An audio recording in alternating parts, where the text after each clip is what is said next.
Hi, welcome back. Well, today we'll look at a few builds on the Lampadati Tigon, based of course on the Tomaso P72 supercar, which itself is based really on the look of Le Mans race cars, albeit it's a Grand Tourer. Fantastic car in the game, unfortunately discontinued, but it does come back now and again, and I would advise grabbing one if you don't have one. They've made 9 of these so far. I think they're all sort of counted as prototypes, but this one here is an earlier prototype.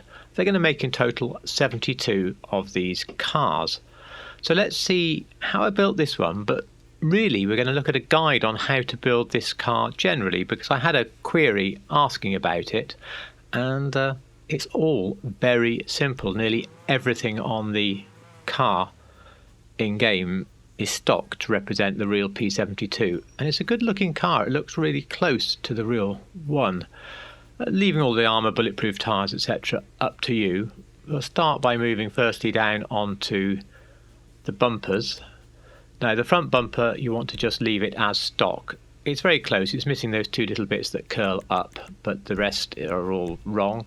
On the rear there's more on the outside of the diffuser than the centre on the real car. Still, stock is the closest. Onto the exhaust. This triangular exhaust exiting out of the top is perfect. That's exactly like the real car. Now, for liveries, this race stripes works here on the prototype. It's about the only useful real world one, I think. None is also, of course, good for real world. The rest we'll look through in case you're thinking of buying this car. There's some pretty nice ones, but you know, it's not a race car. None of these are based on reality. On down then to the respray. Now this car, although it won't show it initially, is in fact in a dark blue metallic there, and the pearl on it is something very subtle. It's a black steel, and that's because the pearl reflects through to the roof, and I don't want the roof to be too far off black. Secondary colour, therefore, not surprisingly, is a classic black. And just to show you the livery, the crew emblem as well, that appears on the door of the car, and that's a slight pity because if it appeared on the bonnet and the back, I would use it again later on. Onto the skirts then, they are simply stock. They're quite close actually when they're stock. The spoiler again is stock or none. That little uplift being perfect for the car. The P72 is a low car, so you want to get this one pretty low. I would say anything in the sort of sport or competition area is about right.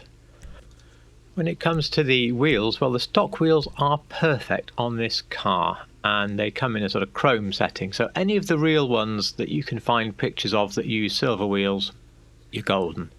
And the other one we're going to build uses silver wheels. And in fact, here's a bit of B-roll from last year's garage tour. This was one that they showed at Lake Como, this gorgeous baby blue. Again, silver wheels. To complete the build, it's just a case of looking at the windows, and there's no tint on any of the ones I've seen, so we'll leave that out. And that completes the build of the prototype here, at least this dark blue prototype.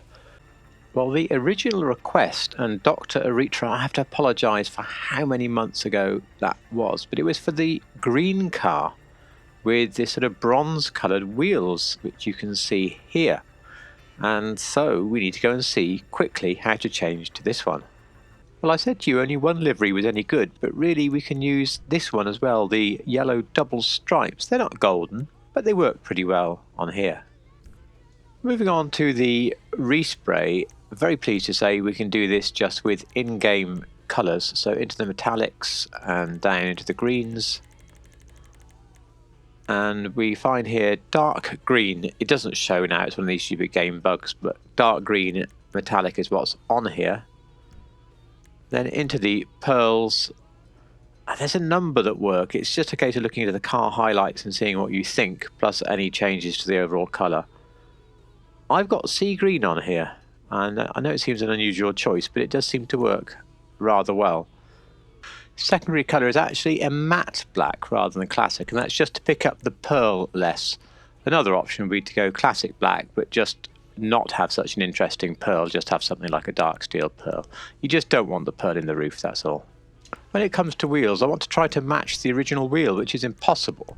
But if you go into track and Exos here, you do at least get a wheel with some quite big sort of filled in areas and 5 holes, and that's effectively what the wheels on the other car are. They don't look as good, but paint these in something like dark copper, and even better perhaps a GTA Plus great colour if you have it. I don't, and that will help you get as close as you're going to get if you want to do a copper wheeled car. My preference is the silver wheeled cars, obviously, just so I can use the stock wheel. One I want to change it to is one that they did actually take around Le Mans as part of a convoy, and that was in a really interesting sort of light green colour, which I've almost managed to replicate. It's quite close. It's difficult, this sort of thing, but there's a crew colour here, and I'll flash it up on the screen along with a picture of the car actually at Le Mans in the convoy. Carbon black, i.e. almost no pearl, works quite well.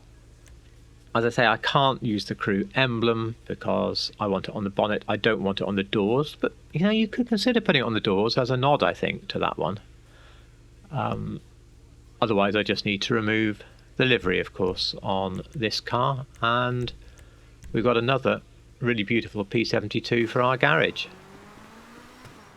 By the miracle of the going into a mission, I'm able to get some daylight, otherwise it was dark.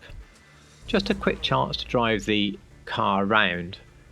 So how does the car drive? Well, almost as important is how does this car sound? So let's have a little listen.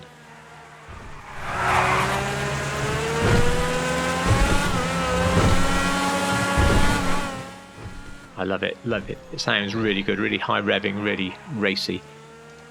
The car also drives really well. Mid-engine in real life feels like it when you drive it, so if you keep everything sensible, you get really no understeer, maybe a tad of oversteer. If you lob it in a corner and let go of the power, of course the back will come out a little bit. We'll just see if we can do that here.